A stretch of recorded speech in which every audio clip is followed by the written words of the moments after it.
Hey everybody, welcome back to World History with Mr. Finn. We are finishing up the Greek world, the Greek civilization. We've talked a lot about, the history of the Greeks. We talked a lot about their religion as far as being a polytheistic religion with many different gods. We talked about how they went out and they were colonizing the Mediterranean world. And they were spreading Greek culture, which really is Western civilization, again, which is our culture. Today we're going to talk about philosophy. Now, philosophy is, for a very simple way of saying it, to contemplate things, to think about things, to evaluate things, just thinking about all sorts of different topics, really. It could be government, it could be the world around you, it could be relationships, it could be anything. When you sit down and you think about them, why do people do what they do? Why are certain things the way they are? All of that falls into the idea of philosophy. And the Greeks are going to have three philosophers, and I want you to write these down.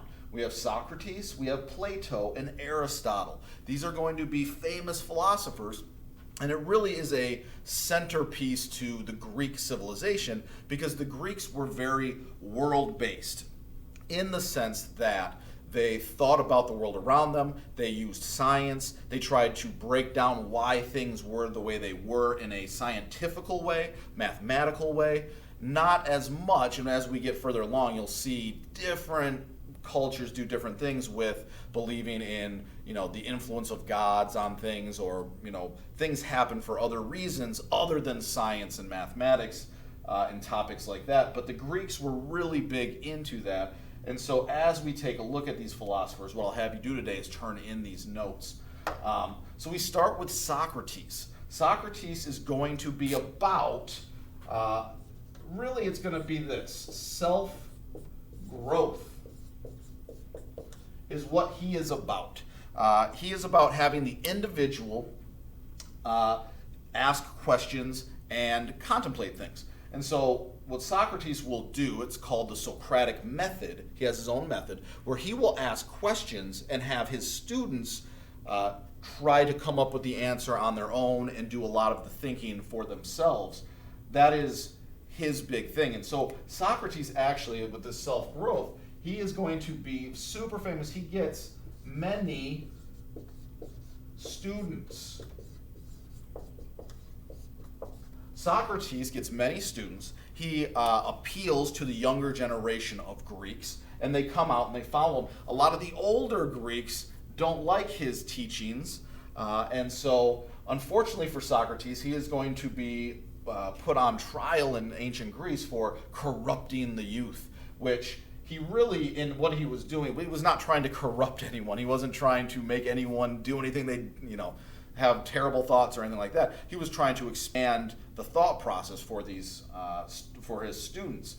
Socrates, unfortunately, is going to be found guilty of this. He is going to decide to, end his own life. Unfortunately, that's not a good topic. We don't like that. But that is what's going to happen with Socrates. But his teachings are going to go on from there. Just the idea of thinking about things, trying to become better. Why are things the way they are? Ask questions to find out information. That has already been put out there. So whether he is here or not, the ideas and the teachings still remain, and you can't do anything about it once it's there. So Socrates is going to be the first, and one of his students. Here's the thing about Socrates also. We'll have this here. He did not have writings. So what we know about Socrates and his teachings comes from later philosophers who wrote down his teachings, but he himself didn't write anything, any pamphlets or anything like that. But one of those people is going to be Plato. And now these other students, or former students, are going to take his teachings and expand it to other things. So Plato, for example, is going to really he's going to be someone who will question, really let's just say this, authority. Question authority. Now what is that? That means that Plato is going to question the workings of democracy. Who's in charge? Who has power? How can you this is, again, all of the philosophy works on this premise. How how to make things better.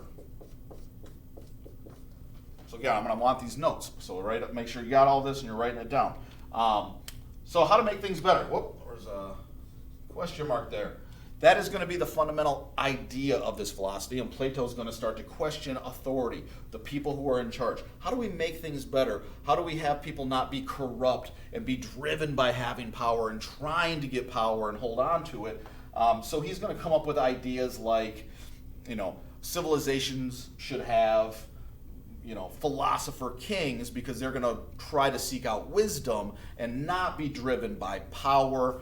And things like that. He will have writings. He will write a lot about Socrates and other things and his own ideas. But Plato is taking now this idea of thinking and asking questions to try to better civilization, his civilization at the time. The other last famous philosopher is Aristotle. Aristotle is going to do a lot of thinking about, let's just call them educational topics. Educational topics. Now, what does that mean, educational topics? He is going to think a lot about the world, the heavens and the stars and the sun, biology and mathematics. He's looking for answers for the secret of life, basically. Why are things the way they are, based on educational topics that you might even have classes in today, like, again, mathematics or biology, or all of those topics are educational topics. And Aristotle is going to look into educational topics, last part of notes, for what reason? To, as I just said, explain the world.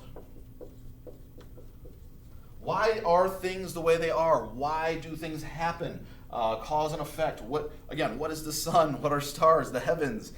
So Aristotle is going to take philosophy in another direction on, education, whereas Plato was more about philosophy of like governance and the democracy that they had, and it all started with Socrates. So today, what I want from you is to have these notes of our three philosophers, and I want you to turn that in, again, today. Make sure it gets in because that's the participation and attendance.